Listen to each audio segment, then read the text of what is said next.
জুম্মা মুবারক সবাইকে। সবাই কেমন আছো? আশা করি সবাই ভালো আছো।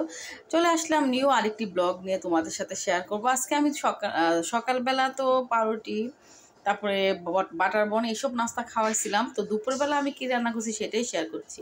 তো দুপুরবেলা আমি এখানে কক মুরগি রান্না করছি সুন্দর করে লাল লাল করে, কারণ আমার ভাই রোজা রাখছে আর রাতের বেলা খাবে। তো তাই জন্য আমি সুন্দর করে কক মুরগি রান্না করে নিলাম। একটু আলু দিয়েছি একটা, আর বেশি করে মুরগি রান্না করছি।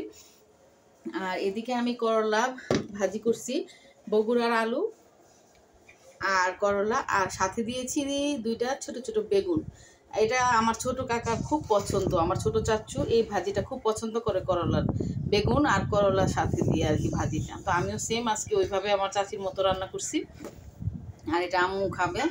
আর আমার মা যেহেতু আমাদের বাসায়, তো একটু আমার পছন্দ রান্নাগুলো রান্নার চেষ্টা করি, কারণ আম্মু আবার এই যে মুরগির ডানা পাখা, তারপরে যে চামড়া চুমড়া এগুলো ভাজি খুব পছন্দ করে। তো আমি একেবারে ভাজা ভাজা করছি ফ্রাই প্যানে সুন্দর করে। আর এই রান্নাটা সবারই আসলে পছন্দ, বিশেষ করে মেয়েদের। এই মুরগির চামড়া ডানা পাখা আর কি, মুরগির পাখা টাখা এগুলো আসলে মেয়েদের খাবার। ছেলেরা কিন্তু বেশি এগুলো খেতে চায় না, এগুলো মেয়েদেরই খাবার। আর এদিকে আমার ছোট ছেলের জন্য রুই মাছ ফ্রাই করে রাখছি দুইটা পিস ভেঙে সুন্দর করে মানে ডিপ ফ্রাই করছি মরিচ দিয়ে। মরিচ দিয়ে ভাজা বলে আর কি, মরিচ ভাজার মাছ। এটা আমার বান্ধবীর কাছ থেকে শিখছিলাম, ওরা মরিচ খোলা বলে, মরিচের ভাজা। মানে রুই মাছটাকে ফার্স্টে লবণ হলুদ মরিচ দিয়ে ভেজে আবার মরিচ গুলাইয়া তারপর এটার মধ্যে দিতে হয়।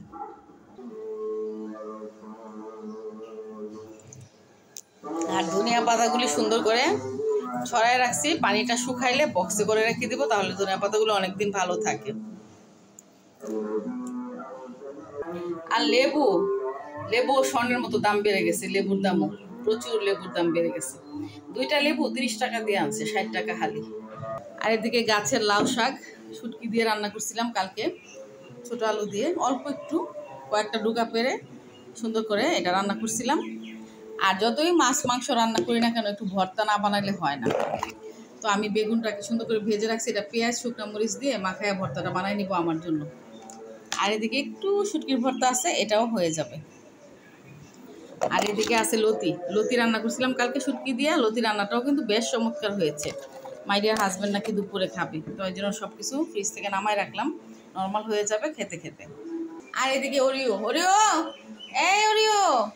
কি করো? ওরিও কালকে গোসল টুসল করে একদম পরিপাটি ফিটফাট হয়ে আছে। ওর বেলটা লাগাইতে হবে, গলার বেলটা ছাড়া ওকে পরিপূর্ণ লাগে না।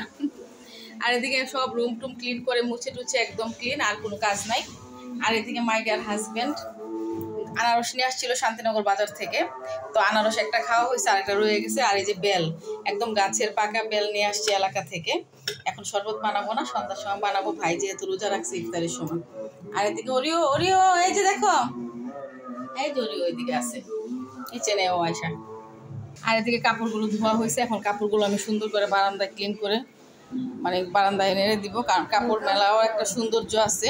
কাপড় মেলাটা সৌন্দর্য কেন আমি বলি, কাপড়টা যদি টান টান করে মেলা হয় তাহলে কাপড় আয়রনের প্রয়োজন হয় না। ড্রেস ধোয়ার সময় ছেলের অ্যাপোলেটটা ভিজিয়ে ফেলাম, অ্যাপোলেটটা ভিজাইলে আসলে কালারটা একটু ডিসকালার হয়ে যায়, কিন্তু চেক না করে ড্রেস ভিজিয়ে ফেলছি। তো একদিন ড্রেস পরলেই ময়লা হয়ে যায় বাবুর, কারণ সাদা ড্রেস আসলে প্রতিদিন ধুইতে হয়। তো এই তো, সবাই ভালো থাকেন, সবার জন্য শুভকামনা রইল, সবাই ভিডিও দেখবেন। আল্লাহ হাফেজ, আসসালামু আলাইকুম, জুম্মা মুবারক সবাইকে। আর হুজুর আজকে মসজিদে বয়ান করতেছে, এগুলো এখন শুনবো সবাই মিলে, খুতবা পাঠ করতেছে। তো সবাই ভালো থাকেন, আল্লাহ হাফেজ।